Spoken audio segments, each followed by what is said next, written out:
"Get your hands off that control board, kid. Who let you in here?" The shout came fast, followed by the sound of a chair clattering to the floor. Elijah Moore had barely stepped onto the brightly lit stage when the security guard lunged. Without asking a single question, the man grabbed Elijah's wrist, twisted it behind his back, and dragged him off the set. The cameras were rolling. The audience gasped. No one moved. Elijah, 15, medium brown skin, khakis and a school-issued white shirt now wrinkled, didn't resist. He didn't yell. He didn't even cry out when his shoulder was yanked. He just stared ahead, silent. The audience murmured. A woman in the front row whispered, "Is this part of the show?" It wasn't. Backstage, the guard shoved Elijah against the wall. "You don't belong here. Math competitions aren't for kids like you." His voice carried the weight of dismissal, ignorance, and something colder. Elijah didn't say a word. But someone was watching from the wings. The show's host, frozen in place, eyes wide, held a cue card with Elijah's name in gold.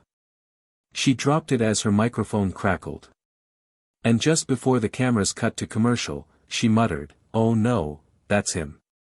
Elijah sat alone on a plastic bench near the loading bay, cradling his sore wrist. The cold air bit through his thin shirt. The guard's handprint still marked his skin. A janitor walked by, glanced at him, then quickly turned away. Another producer muttered, "We dodged a bullet, assuming he was just some trespasser."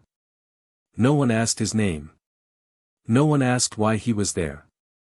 From his backpack, a small velvet pouch slipped loose and tumbled open. A bronze medallion rolled onto the ground, engraved with the symbol of the National Youth Mathematics Council. A producer nearby froze. The medallion caught the light, and so did something else, a folded envelope, now partially open. Inside was a signed invitation from the director of the program, to Elijah Moore, our keynote guest and youngest ever Grand Laureate. A flashback surged, Elijah, 6 years old, sitting in a dark hospital hallway. His mother, an ER nurse, had been denied treatment after her shift ended, ignored for hours. She died before anyone even checked her vitals. That night, Elijah vowed to build a future where logic mattered more than color. Back in the studio, the host raced toward the back, gripping her earpiece. Her voice cracked, "Get him. Get Elijah. We made a terrible mistake." The doors to the set burst open again. Elijah stepped back in, this time flanked by the program director and the visibly shaken host. The crowd, now murmuring with confusion and guilt, fell silent.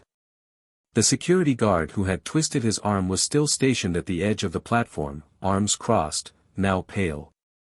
Elijah didn't look at him. Instead, he walked to center stage. The director handed him a microphone, but Elijah didn't speak. Instead, he reached into his backpack and placed a folded paper on the podium. It was the original signed invitation, now slightly crumpled but clear, "Guest of honor, Elijah Moore." He looked up at the crowd. Then at the cameras. Then turned back to the guard. "I'm not here for revenge," he said, voice calm. "I'm here because I believe knowledge belongs to everyone. Even if they look like me." The room held its breath. A few gasps. The guard looked down, quietly stepped away. The host, tears in her eyes, whispered into the mic, "Ladies and gentlemen, we nearly threw away a genius."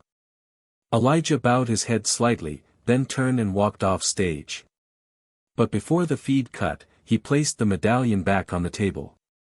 And everyone saw what it said, "Mathematics has no skin color."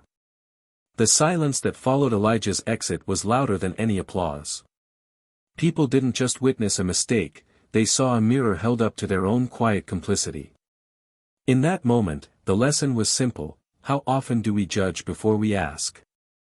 Elijah didn't demand punishment. He didn't shout. He just showed up with his truth and left the room changed. If this story moved you, share it with someone who needs to be reminded that brilliance comes in every shade. And don't forget to subscribe for more stories that reveal what the world often overlooks. Sometimes, justice doesn't shout, it simply walks back in and lays down the truth.